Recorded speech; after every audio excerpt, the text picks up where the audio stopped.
हरे Krishna everyone. आज हम भगवत गीता का श्लोक 3.42 तीसरे अध्याय का 42वां श्लोक करने जा रहे हैं। हम कोशिश करेंगे आज 42 और 43 दोनों श्लोक हमारे कवर हो जाएं।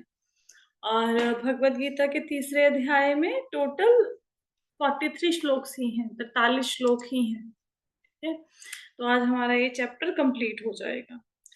तो अभी हमारे थर्ड चैप्टर को जैसे कि 4 भागों में डिवाइड किया हुआ है। तो ये फोर्थ पार्ट चल रहा है, थर्ड चैप्टर का फोर्थ पार्ट। तो ये कहाँ से शुरू हुआ था? फोर्थ पार्ट अर्जुन ने भगवान से प्रश्न किया था कि कौन सी ऐसी फोर्स है, कौन सी ऐसी शक्ति है जो ना चाहते हुए भी मन को पाप में लगा देती है। तो भगवान ने इसका आंसर दिया था, कौन सी ऐसी शक्ति है? बताइए, क्या कहा भगवान ने? कौन सी शक्ति है जो पाप करने के लिए लगा देती है इंसान को ना चाहते हुए भी? काम। काम। भगवान ने बताया काम एक ऐसी शक्ति है जो ना चाहते हुए भी इंसान को पाप में लगा देती है। मैं भेजू फिर दोबारा। तो अच्छा ठीक। काम एक मिनट म्यूट पे कर लो सब लोग ना अपने आप को, जब आंसर देना हो तभी म्यूट करना। तो ये जो काम है, काम कहाँ से आता है? काम कहाँ से उत्पन्न होता है? रजोगुण से। रजोगुण से। रजोगुण से उत्पन्न होता है। ठीक है, तो काम पूरा हो जाए तो क्या होता है? इच्छाओं की पूर्ति हो जाए तो लालच। लालच बढ़ जाता है, और इच्छाओं की पूर्ति ना हो तो क्या होता है? क्रोध। क्रोध आता है। ठीक है, ये भगवान ने बताया। फिर भगवान ने बताया, उसके बाद भगवान ने 3 उपमाएं दी कि जैसे अग्नि ने धुएं ने अग्नि को ढक लिया, धूल ने दर्पण को ढक लिया, और जैसे गर्भाशय के अंदर बालक है उसको गर्भाशय ने ढक लिया, इसी प्रकार काम जीव के अंदर रहता है, उसको ढक लेता है उसके ज्ञान को। तो हमने देखा, ये सब लोग ना म्यूट पे कर,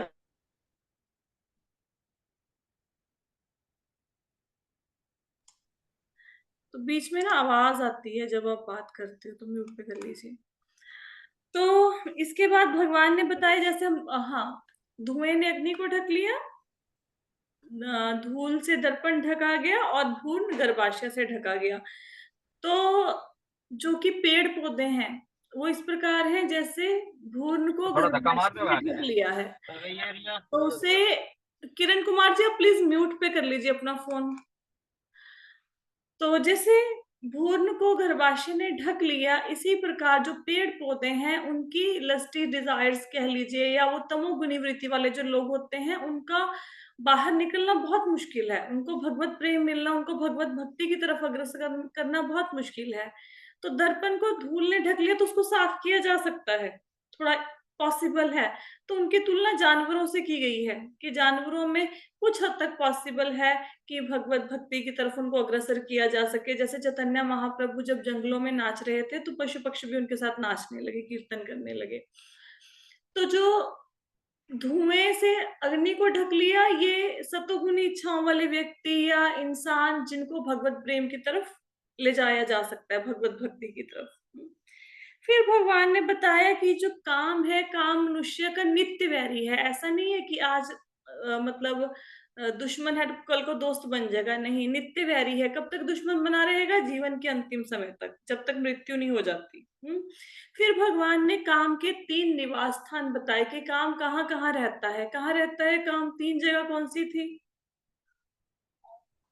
मन, बुद्धि, इंद्रिया, मन। इंद्रिया, मन और बुद्धि। इंद्रिय मन बुद्धि में काम रहता है।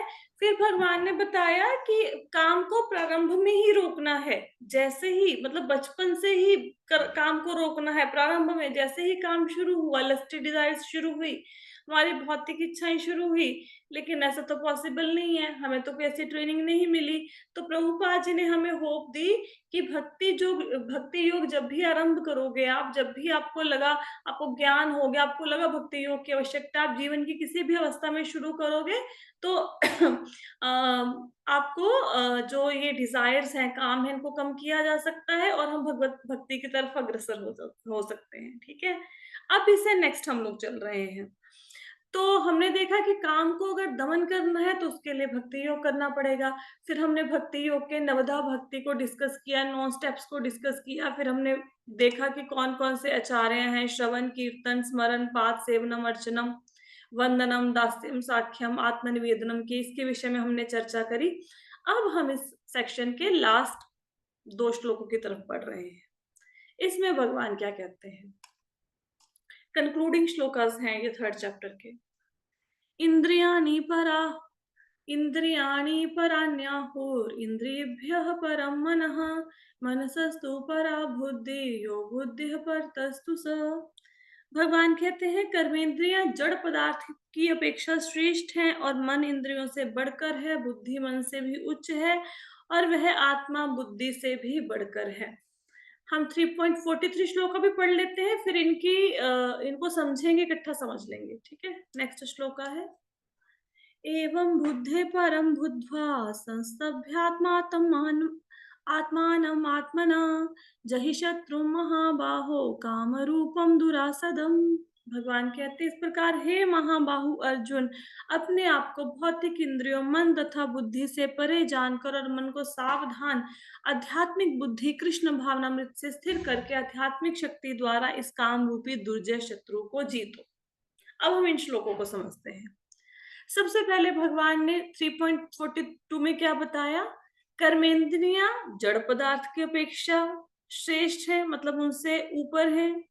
इंद्रियों से बढ़कर मन है, मन से बढ़कर बुद्धि है और बुद्धि से बढ़कर आत्मा है।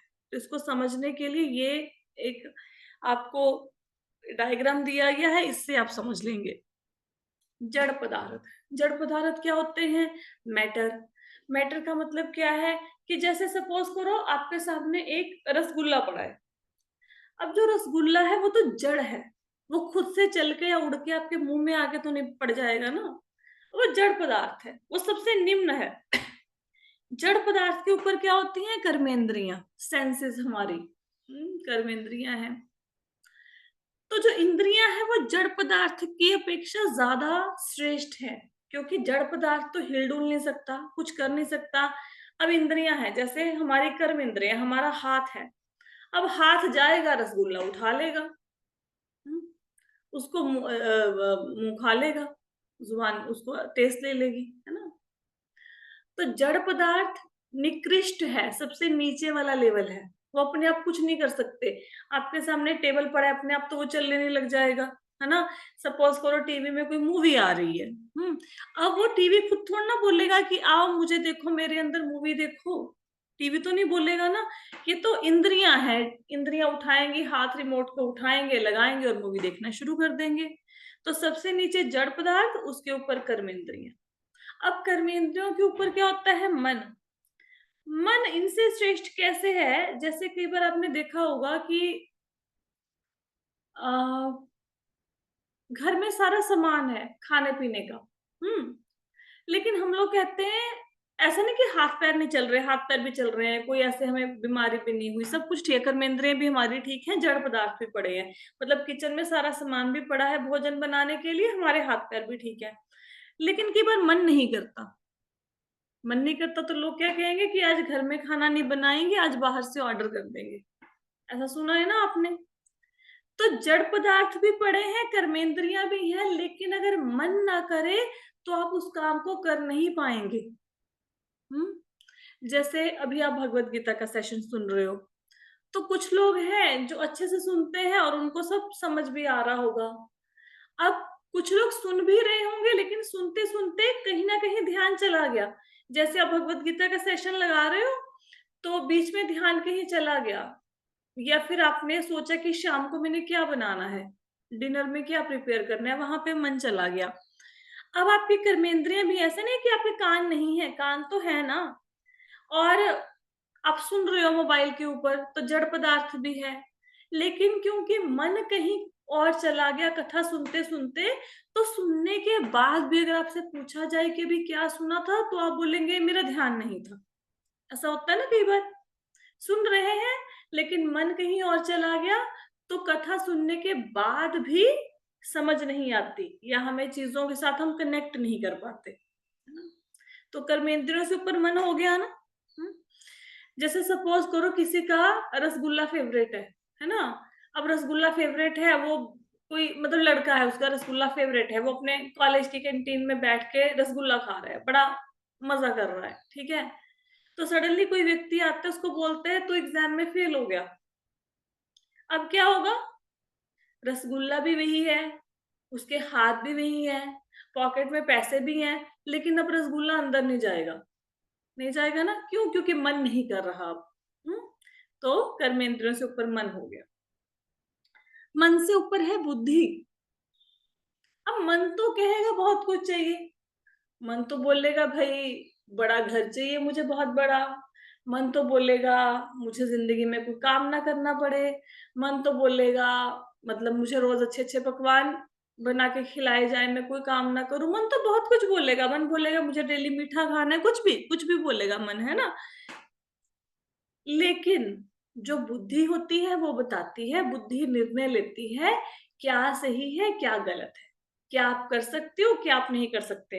अब किसी को डायबिटीज है, अब डायबिटीज वाले पेशेंट का क्या मन नहीं करता होगा कि भाई मैं खीर खाऊं, हलवा खाऊं, कुछ भी खाने का मन करता होगा ना।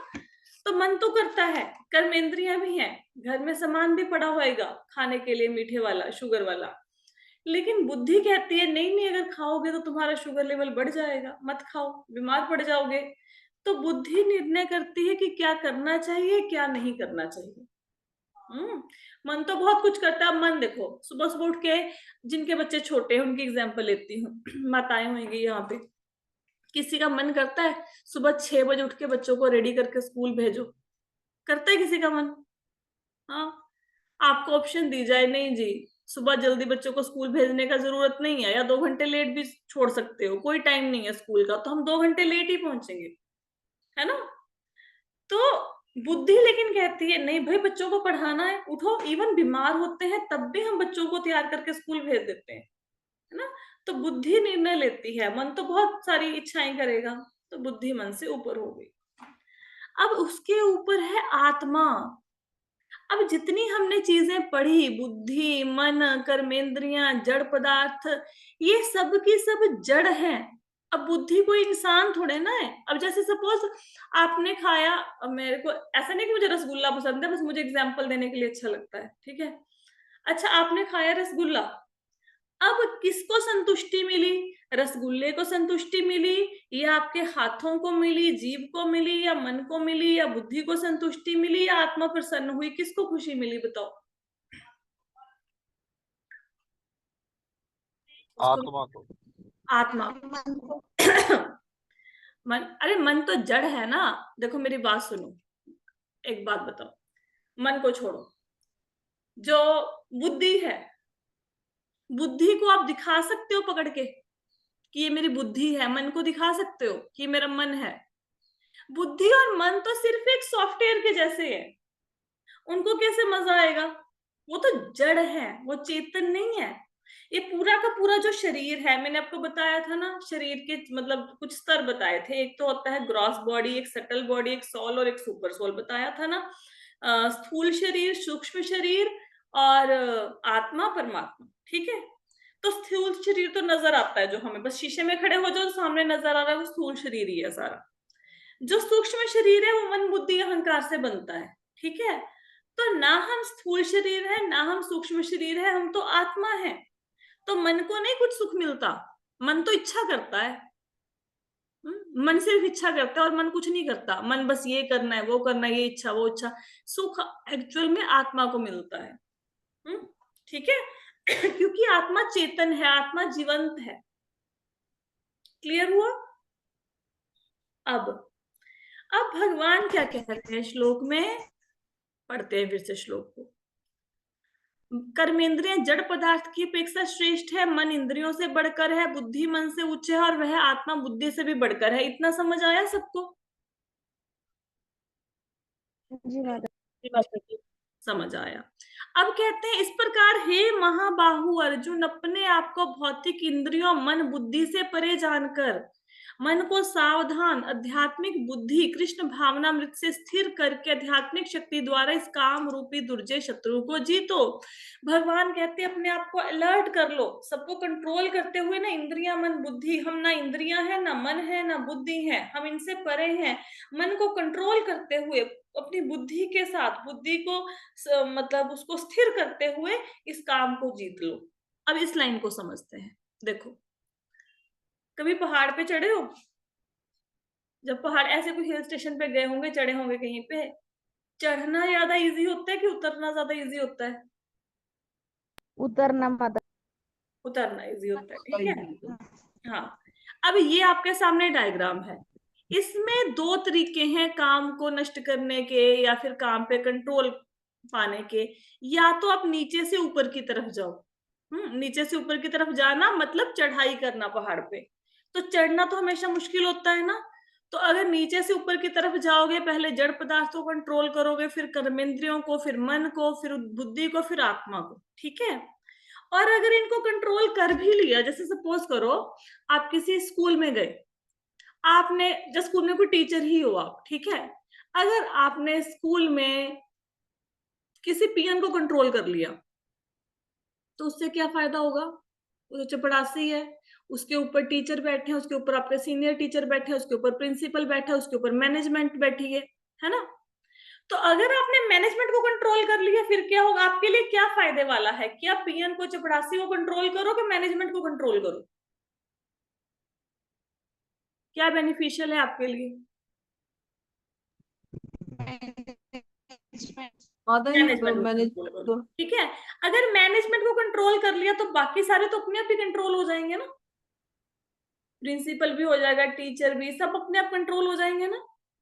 तो इसी प्रकार अगर हम आत्मा के ऊपर काम कर लें हम, तो बाकी सारे के सारे अपने आप अलाइंड हो जाएंगे। रादर देन कि हम नीचे से ऊपर को जाएं, मतलब पहाड़ पे चढ़ें जो कि मुश्किल है, उससे ज्यादा उतराई पे आ जाओ। तो ऊपर से कंट्रोल करो, नीचे की चीजें अपने आप अलाइंड हो जाएंगी। अदरवाइज क्या होगा? सपोज करो फॉर एग्जाम्पल हमने बुद्धि और उसको, सॉरी, सेंसेस और माइंड को कंट्रोल करना शुरू किया। तो सेंसेस को कंट्रोल करने का मतलब है मैंने अपनी आंख, नाक, मुंह, कान, हाथ सबको कंट्रोल कर लिया। इसका मतलब क्या है कि मैं आंख बंद करके, कान बंद करके, मुंह बंद करके अपने हाथ पैरों को स्थिर करके बैठ गई, बिल्कुल ऐसे शांत होके। कितनी देर तक बैठ जाओगे?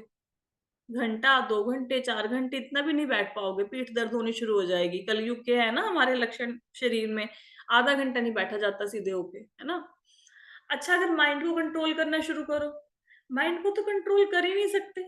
माइंड तो नींद में कंट्रोल नहीं होता। नींद में भी चाहे सारी इंद्रियां कोई काम नहीं कर रही, लेकिन मन में तो विचार चलते रहते हैं ना। तो क्या हम इंद्रियों और मन को कंट्रोल कर सकते हैं? नहीं कर सकते। नेक्स्ट टू इम्पॉसिबल, ठीक है। तो क्या करेंगे? सबसे पहले हम अपनी आत्मा के ऊपर कोशिश करेंगे। आत्मा को क्या करेंगे हम? आत्मा को हम कृष्णा कॉन्शियसनेस में लगाएंगे। अब आइडली तो जिस दिन से भगवत गीता शुरू हुई है, उस दिन से हम कृष्णा कॉन्शियसनेस बोलते जा रहे हैं। लेकिन अगर फिर भी ऐसा लगता है कि कृष्णा कॉन्शियसनेस है क्या, ऐसा मन में एक भ्रम सा रह जाता है कि क्या होता है कृष्ण भावना भावित होना। क्या कृष्णा कॉन्शियसनेस का अर्थ है कि आपके पास जो भी साधन है उनको भगवान की सेवा में लगा दो। जितने भी साधन है, जो भी आपके अंदर शक्ति है, जो भी आपके अंदर गुण है, उनको भगवान की सेवा में लगा दो। यही कृष्णा कॉन्शियसनेस है। अपने आप को पूरी तरह भगवान को अर्पित कर देना। सपोज यहाँ पे माता जी होंगे कोई जिनको अच्छी सिलाई करनी आती है, अब वो क्या करें? वो भगवान की ड्रेसेस बनाए। अब उन्होंने अपने गुण को लगा दिया ना कृष्ण की भक्ति में, दिस इज कृष्णा कॉन्शियसनेस। किसी को खाना अच्छा बनाना आता है, वो अच्छा खाना बना के भगवान को भोग लगा दे, दैट इज कृष्णा कॉन्शियसनेस। यहाँ पे जो जेंट्स लोग कर रहे हैं अटेंड, वो सैलरीड होंगे या बिजनेस करते होंगे, तो अपने धन को भगवान की सेवा में लगाओ। और भगवान के नाम रूप गुण लीला के बारे में सुनना सुनाना, भगवान का नाम लेना, यही कृष्णा कॉन्शियसनेस है। किसी भी तरीके से अपने मन को भगवान में लगाए रखना। तो आत्मा को कृष्णा कॉन्शियसनेस में लगाना है, इसी से आत्मा शांत होगी। आत्मा को कृष्णा कॉन्शियसनेस में लगाना क्यों जरूरी है? ये इसलिए जरूरी है क्योंकि देखिए, जो मछली है, मछली को सही आनंद कब मिलेगा? जब मछली जल में होगी। अगर आप दिसंबर के महीने में आपको तरस आ जाए मछली के ऊपर और आप मछली को जल से निकाल लें, उसको आप एक कंबल दे के बेड के ऊपर लिटा दें, तो मछली सुखी नहीं होगी, मछली दुखी हो जाएगी। क्योंकि उसकी स्वाभाविक स्थिति है जल में रहना, उसको वहीं पे रहने दो, वहीं पे वो ठीक है। राइट। अब ऊंट क्या खाता है? ऊंट कांटे खाता है, कंटीली झाड़ियां खाता है, कांटे, ठीक है। अब उसको उसी में स्वाद आता है, उसको कुछ आप दो ना, मालपुए खीर बना के ऊंट के आगे रख दो, बोलेगा नहीं मुझे तो कांटों में ही मजा आता है ना। तो हमारी आत्मा का एक्चुअल जो सुख है वो कृष्णा कॉन्शियसनेस में ही है, भगवान की भक्ति में है। लेकिन हम आत्मा को अलग अलग चीजों से खुशी देने की कोशिश करते हैं, कभी जड़ पदार्थों के द्वारा, कभी कर्म इंद्रियों के द्वारा, ऐसे हम उनको सुख देने की कोशिश करते हैं, लेकिन ये सुख क्षणिक होते हैं। देखो, आज आपने कोई भी नई चीज खरीदी, वो आपको सुख देगी, खुशी देगी, लेकिन कितने दिन? 1 दिन, 2 दिन, 3 दिन, 4 दिन, अंत में वो खुशी लुप्त हो जाएगी। आप मार्केट गए, मार्केट से एक ड्रेस लेके आए नई, आपने पहले दिन पहनी, आपको खुशी मिलेगी, दूसरे दिन पहनोगे खुशी मिलेगी, 3-4 दिनों के बाद आप उसको संभाल के भी रखोगे, 3-4 दिनों के बाद आपको कोई फर्क ही नहीं पड़ेगा वो ड्रेस सामने पड़ी है। तो क्या कपड़ों में खुशी है? नहीं है। कोई बोले मोबाइल में खुशी है, अगर मोबाइल में खुशी है, भाई जो मोबाइल की दुकान पे बैठे उनके तो आगे पीछे मोबाइल ही मोबाइल है, फिर उनको खुश हो जाना चाहिए। कोई बोलेगा मिठाई में खुशी है, तो हलवाई को तो सबसे ज्यादा खुश होना चाहिए, उसके आसपास तो मिठाई मिठाई है। अगर कोई बोले धन में खुशी है, तो आपने कितने बॉलीवुड स्टार देखे होंगे, कोई धन की कमी नहीं है, बेइंतहा धन है, लेकिन बच्चे ड्रग्स ले रहे हैं, दे आर नॉट हैप्पी। ठीक है। तो खुशी ऐसे, आत्मा की खुशी भगवान की भक्ति में है। अगर भगवान की भक्ति आप इसे नहीं देंगे तो ये आत्मा अपना सुख संसारिक वस्तुओं में ढूंढेगी, लेकिन संसारिक वस्तुओं में इसको असली सुख नहीं मिलेगा, क्योंकि वो सुख क्षणिक है, टेम्परेरी है, परमानेंट सुख नहीं है। जैसे बारिश हो रही है, छत टपक से पानी टपक रहा है, आप उसके आगे बाल्टी लगा दो, तो वो कुछ देर के लिए आपको रिलैक्सेशन मिल जाएगी कि बाल्टी में पानी गिरना शुरू हो गया, फर्श पे नहीं गिर रहा। लेकिन एक्चुअल सोल्यूशन तो ये है कि छत की मरम्मत कराई जाए, वो तो टेम्परेरी सोल्यूशन है बाल्टी रखना। तो आत्मा कैसे खुश होगी? जब उसको भगवान की भक्ति में लगाएंगे, कृष्णा कॉन्शियसनेस में लगाएंगे। तो ऊपर से कंट्रोल करना शुरू कर दिया हमने, आत्मा को कृष्णा कॉन्शियसनेस में लगा दिया। अब आत्मा को लगाएंगे कैसे? What will you do? आप अपनी इंटेलिजेंस को प्योर करेंगे। आत्मा को तो लगा दिया कृष्णा कॉन्शियसनेस में, और बुद्धि को, इंटेलिजेंस को क्या करेंगे? प्योर करेंगे। कैसे प्योर करेंगे? इंटेलिजेंस हमारी दूषित हो चुकी है, इसको प्योर करेंगे भगवत गीता भागवतम पढ़ के। जैसे जैसे आप स्क्रिप्चर्स को पढ़ते जाएंगे, वैसे वैसे आपकी इंटेलिजेंस प्योर होती जाएगी। और कैसे इंटेलिजेंस को प्योर कर सकते हैं? आप ये सोच सकते हैं कि मैं प्रचार कैसे करूं, मैं एक अच्छा प्रचारक कैसे बनूं, मैं कैसे भगवान के नाम को लोगों तक पहुंचाऊं। जैसे मेरा उद्धार हुआ है भगवत गीता पढ़ के, भागवतम पढ़ के, चैंटिंग करके, ऐसे मैं और लोगों का उद्धार कैसे करूं? अगर देखो, बुद्धि की आदतें ही कुछ ना अपने वो बनाती रहेगी, प्लान्स बनाती रहेगी। लेकिन अगर बुद्धि को हमने ऐसी प्लानिंग करने में लगा दिया कि प्लान करो भगवान के नाम का प्रचार कैसे हो सकता है, तो इससे बुद्धि प्योर हो जाएगी। जैसे जैसे गीता भागवत पढ़ते जाएंगे, बुद्धि प्योर हो जाएगी। आत्मा का हो गया, बुद्धि का हो गया, बुद्धि को कैसे प्योर करेंगे? फिर आ गया मन। अब मन के 3 ही काम है, there are 3 functions of mind, thinking, feeling and willing. 3 ही चीजें करता है, या सोचेगा, या फील करेगा, या इच्छा करेगा। तो आपने माइंड को कैसे कंट्रोल करना है? जब भी सोचो भगवान के बारे में सोचो, फील करो, ये फील करो कि भगवान कृष्ण हमेशा मेरे साथ है, he is always with me. Willing करो, इच्छा करो, क्या इच्छा कि मैं भगवान की सेवा अच्छे से कैसे कर सकता हूँ, मैं कैसे इसी जन्म में भगवान के पास जा सकता हूँ। तो ऐसे माइंड को हम लोगों ने नियंत्रित करना है।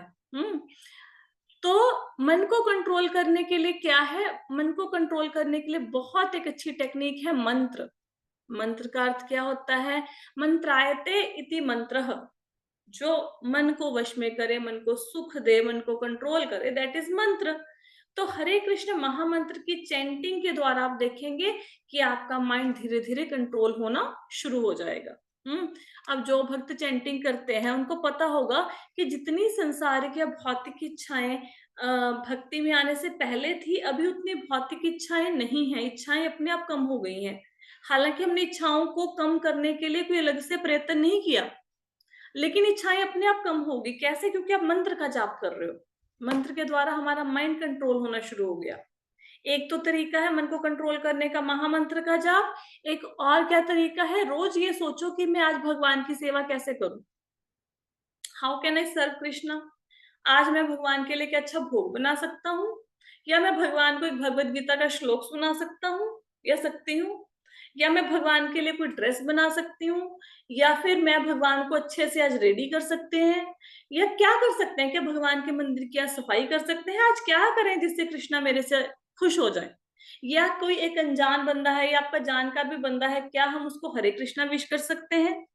ठीक है, तो सोचो डेली कि आज मैं भगवान के लिए क्या नया करूं। जैसे ही देखो, मन का काम है सोचना, कुछ ना कुछ तो वो सोचेगा। तो जब भगवान के विषय में सोचने के लिए लगा दिया तो मन कंट्रोल हो जाएगा। ठीक है, तो आत्मा, बुद्धि, मन। तो अब आगे कर्मेंद्रियां। कर्मेंद्रियों को कैसे कंट्रोल करोगे? कर्मेंद्रियों को कंट्रोल करने के लिए या इंद्रियों को कंट्रोल करने के लिए आप अपनी सेंसेस को ऑक्यूपाई कर दो। ऑक्यूपाई करने का मतलब है, ठीक है अभी आंख कुछ तो करेगी, तो आंख से भगवान का दर्शन करो ना, आंख से स्क्रिप्चर को देख के उसको पढ़ो ना, आंखों से कोई कीर्तन सुन लो, आंखों से कोई प्रवचन देख लो, कोई कथा वार्ता सुन लो। नाक से भगवान के जो तुलसी दल है उनको सूंघने में लगाओ, उसको फूलों की वो लो खुशबू जो भगवान को अर्पित किए गए हैं। कानों से सुनो भगवान की कथा, जीभ से प्रसाद खाओ, हाथों से भगवान की सेवा करो। तो इस प्रकार हम इंद्रियों को कंट्रोल कर सकते हैं। ठीक है, तो इस प्रकार जब हम आत्मा को कंट्रोल करें, मतलब आत्मा को कृष्णा कॉन्शियसनेस में लगाएंगे, नीचे की चीजें अपने आप बैलेंस होनी शुरू हो जाएंगी अपने आप। इसके लिए बहुत एक अच्छी चीज होती है भक्तों का संग। जितना भक्तों का संग करेंगे उतना ही आप देखेंगे आप प्रोग्रेस कर रहे हैं और आपका मन, बुद्धि, इंद्रियां धीरे धीरे कंट्रोल में आनी शुरू हो गई। तो भक्तों के संग का बहुत बड़ा महत्व है। तो अभी हाउ टू कल्टीवेट सत्व, यहाँ पे इसमें क्या बताया है, इस स्लाइड को क्यों दिखाया है? आप ये बताओ, काम कहाँ से आया था, काम कहाँ से उत्पन्न हुआ था? रजोगुण। रजोगुण से। तो काम आता है रजोगुण से। देखो अब सपोज पहले तो ये जानो कि मेरे अंदर कौन सा गुण है। मेरे अंदर रजोगुण है, तमोगुण है या सतोगुण है, इस टाइम पे मेरे अंदर कौन सा गुण है। ये ना जो स्लाइड दिखाई गई है ये कुछ प्रैक्टिकल सॉल्यूशंस हैं कि कैसे आप जीवन में काम को कम करने के लिए रजो से सतोगुण की तरफ बढ़ सकते हो। सतो रजो तमोगुण क्या होते हैं, एक स्टोरी के माध्यम से समझने की कोशिश करते हैं। वैसे तो पहले बताया हुआ है, हो सकता है लोग भूल गए हों। जैसे एक बार कुछ फ्रेंड्स होते हैं, वो शहर में अच्छी नौकरी की तलाश में जाते हैं। गांव में ऐसे साधन नहीं होते कि जहाँ पे वो अच्छा रोजगार प्राप्त कर सके, एम्प्लॉयमेंट के साधन नहीं होते। तो शहर की तरफ जाते हैं, रास्ते में जंगल आता है। तो जंगल में एक पेड़ के नीचे गर्मी का महीना होता है, वो विश्राम करने के लिए रुक जाते हैं। तो वो देखते हैं ऊपर आम लगे होते हैं पेड़ पे, तो उनको बड़ी खुशी होती है। तो एक मित्र आम खाता है। आम खाने के बाद क्या करता है, उसकी जो गुठली है उसको जमीन में बो देता है कि भाई मैं, हमारे जाने के बाद यहाँ पे और यात्री आएंगे, अगर मैं गुठली को बो दूंगा एक और आम का पेड़ हो जाएगा, किसी और यात्री को और आम खाने को मिलेंगे।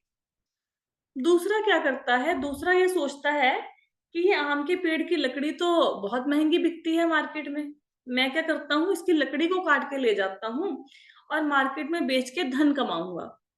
तो आम के पेड़ की शाखाओं को काटने लग जाता है। तीसरा मित्र क्या करता है, वो आम को खाता है, लेकिन उसका जो आम होता है वो कच्चा होता है, खट्टा होता है। उसको बड़ा गुस्सा आता है कि ये कैसा आम का पेड़ है जो कच्चे आम दे रहा है, वो आग लगा देता है आम के पेड़ को कि इसने मेरा मुंह खट्टा कर दिया, अब कोई भी इस पेड़ के फल ही ना खाए। ठीक है। अब इस स्टोरी में जो पहला मित्र है जिसने आम की गुठली को बोया, उसके अंदर कौन सा गुण है? सतोगुण। सतोगुण। जिसने डाली को काटा, उसके अंदर कौन सा गुण है? रजोगुण। रजोगुण। कैसे रजोगुण हुआ?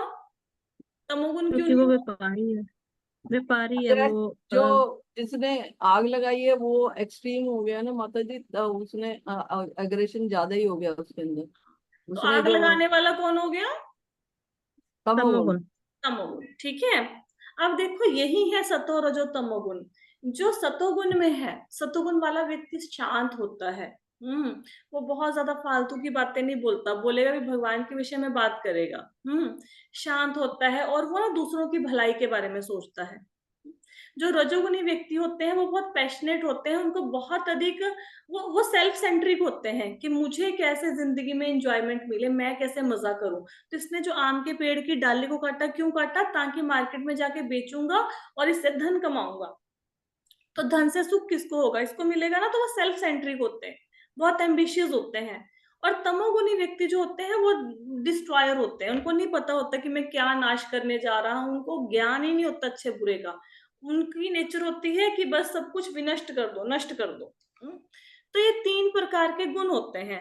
सबसे पहले तो हमें ये देखना है हमारे अंदर सतोगुण है, रजोगुण है या तमोगुण है। आइडली किसी भी व्यक्ति में एक गुण नहीं होता, वो तीनों गुणों का मिश्रण है हर व्यक्ति। लेकिन एक टाइम पे किसी व्यक्ति में एक गुण बढ़ जाता है। जैसे कोई व्यक्ति सारा दिन धन कमाने के विषय में सोचता रहे तो इट मीन उसका रजोगुण बढ़ा हुआ है। या कोई व्यक्ति सारा दिन उसको वो आलस्य ही व्यापता रहे, वो बंदा सारा दिन ये सोचे कि कितनी देर सोऊं, कैसे काम काम कम करूं, तो वो तमोगुणी व्यक्ति है, गुस्सा आता रहे सारा दिन। सतोगुणी व्यक्ति की अपनी एक नेचर होती है, वो दूसरों का जैसे मैंने बताया भला सोचते हैं, शांत होते हैं, क्रिएटिव होते हैं। तो ये सतोगुण व्यक्ति की क्वालिटीज हैं। तो सबसे पहले तो जानना है कि हमारे अंदर कौन सा गुण है। तो भगवान ने बोला काम आता है रजोगुण से। तो पहले तो रजोगुण को खत्म करेंगे ना। रजोगुण को खत्म नहीं किया जा सकता, बट रजोगुण से थोड़ा सा एलिवेट होने की कोशिश तो करेंगे। रजोगुण से सतोगुण में आने की कोशिश तो करेंगे ना। तो वो सतोगुण में कैसे आएंगे, उसके लिए क्या क्या स्टेप्स हैं? अगर आपको लगता है किसी को भी कि हमारे अंदर तमोगुण या रजोगुण अधिक है और हमें सतोगुण बढ़ाना है, और सतोगुण को बढ़ाने की कोशिश करनी भी चाहिए अगर भक्ति में प्रोग्रेस करनी है, तो सबसे पहले आप क्या कर सकते हैं? Food regulation. फूड रेगुलेशन का मतलब होता है क्या खाना है, कितना खाना है, कब खाना है।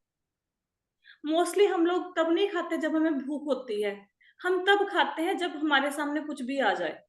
मैं एग्जांपल बहुत बार देती हूँ, जैसे हमारा पेट पूरा भरा भरा हुआ है, हमें कोई खाने की इच्छा नहीं, अभी हम लोगों ने लंच किया है, कोई बंदा सामने से एक प्लेट में समोसा लेके आ जाए, समोसा और गुलाब जामुन, हम क्या करेंगे?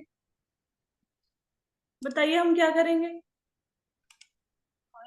खाएंगे उसको। खा लेंगे, भले ही भूख है चाहे नहीं है, कोई मतलब नहीं है उससे, कोई मतलब नहीं कि हमने अभी भी खाना खाया है, हम फिर खा लेंगे उसको। या फिर हम किचन में घूम रहे हैं, कोई अच्छी सी चीज है वो हमारे सामने पड़ी है, हम उठा के खा लेंगे। सारा दिन ऐसे ही तो करते हैं ना, कभी बिस्किट मुंह में डाल लिया, भुजिया डाल लिया, कोई मिठाई डाल ली, मतलब सारा दिन मुंह चलता रहता है। तो हमें पता होना चाहिए क्या खाना है, किस क्वांटिटी में माता खाना है और कब माता कब। जी हाँ जी। माता जी आज उपवास है मेरे ख्याल से सबका। थोड़ा भूख लग जाएगी। भूख लग जाएगी, ठीक है। ओके। ठीक है जी। तो सेकंड है कंज्यूमिंग प्रसादा। कंज्यूमिंग प्रसादा का मतलब है खाना है भगवान को अर्पित किया हुआ भोजन। अब कोई बोलेगा हमारे घर में तो लहसुन प्याज लगता है जी, हम क्या करें? तो कम से कम भाई सबको अनुरोध है, भगवान के आगे एक लोटा जल तो रख सकते हो ना, दूध तो रख सकते हो, दूध में तो लहसुन प्याज का तड़का नहीं लगाते। एक गिलास दूध का तुलसी पत्र लगा के रख दो, और दूध सारे घर में सब कंज्यूम करते हैं, चाहे वो चाय में यूज हो, चाहे वो ऐसे ही पिए। दूध से मक्खन घी सब बनता है, दूध को ही मिला दो, भगवान को प्रसाद लगा के पूरे दूध को उस दूध में मिक्स कर दो। ठीक है। तो प्रसाद हो गया, कुछ तो खाओ। ठीक है, आप पूरा दिन सिर्फ प्रसाद नहीं खा सकते होंगे, मे बी किसी के घर की ऐसी सिचुएशन हो, लेकिन कहीं से स्टार्ट तो करेंगे ना। हम्म। फिर take care of your hygiene, मतलब घर को साफ सुथरा रखें और खुद को भी। नहाइए, हो सके तो 2 बार दिन में, नहीं तो 1 टाइम तो मस्ट है। और घर को भी साफ सुथरा रखिए। जितना घर गंदा होगा उससे आपका तमोगुण रजोगुण ही बढ़ने वाला है, तमोगुण ही बेसिकली बढ़ेगा। प्राणायाम, प्राणायाम एक बहुत अच्छा तरीका है सतोगुण को बढ़ाने का। कोशिश कीजिए 5-10 मिनट स्पेंड करके अगर प्राणायाम कर सकते हैं। नेट पे देखिए, बहुत सारी टेक्निक्स आपको मिल जाएंगी, वेरी इजी टेक्निक्स। और अपने संग को बहुत ध्यान से चूज करना है कि मेरे फ्रेंड्स कौन है। अगर आपके फ्रेंड्स ऐसे हैं जिनकी संसारिक चीजों में बहुत रुचि है, जिनको किट्टी क्लब में जाना बहुत अच्छा लगता है, अच्छे अच्छे ड्रेसेस का बहुत शौक है, अच्छे अच्छे सूट साड़ियों का बहुत शौक है, या किसी को बिजनेस को आगे बढ़ाने की ही बहुत ज्यादा इच्छा हो रही है, किसी को स्त्रियों का बहुत ज्यादा ऐसा लगता है स्त्रियों के विषय में ही मैं बातें करता रहूं, किसी को पुरुषों के विषय में बातें करना अच्छा लगता है, तो फिर आप भी धीरे धीरे वैसे ही बन जाएंगे। तो जैसा संग होता है वैसा रंग चढ़ जाता है। तो अपने फ्रेंड्स को ध्यान से चूज कीजिए। और सतोगुण को बढ़ाने के लिए सुबह जल्दी उठिए। आप लेट उठेंगे तमोगुण बढ़ेगा, कोई हल नहीं है। ठीक है, जल्दी उठिए और मंदिर में कोई ना कोई सेवा कीजिए। जो भी सेवा आप कर सकते हैं, let it be prasadam distribution, सफाई, जो भी आप कर सकते हैं। और गीता भागवत पढ़िए, भक्ति योग की प्रैक्टिस कीजिए, चैंटिंग कीजिए, श्रवण कीजिए। इन सब चीजों को करने से आपका सतोगुण बढ़ जाए। तो आई होप सो कि श्लोका क्लियर हो गया सबको। अभी तो 1 मिनट ही बचा है। जी कोई डाउट माता तो नहीं है? ठीक है, तो आज हमारा 3rd चैप्टर यहाँ पे कंप्लीट होता है। कुछ नहीं समझ आया तो मैसेज करना। कल हम 4th चैप्टर स्टार्ट करने जा रहे हैं। ठीक है, अगर माता जी सैटरडे है, कल सैटरडे को सैटरडे, क्लास मंडे करेंगे, मंडे करेंगे। ठीक हाँ है, मंडे राखी वाले दिन लगेगी क्लास, राखी पे। राखी वाले दिन शायद ना हो, मैं मैसेज डाल दूंगी। Okay ma'am. मैं मॉर्निंग में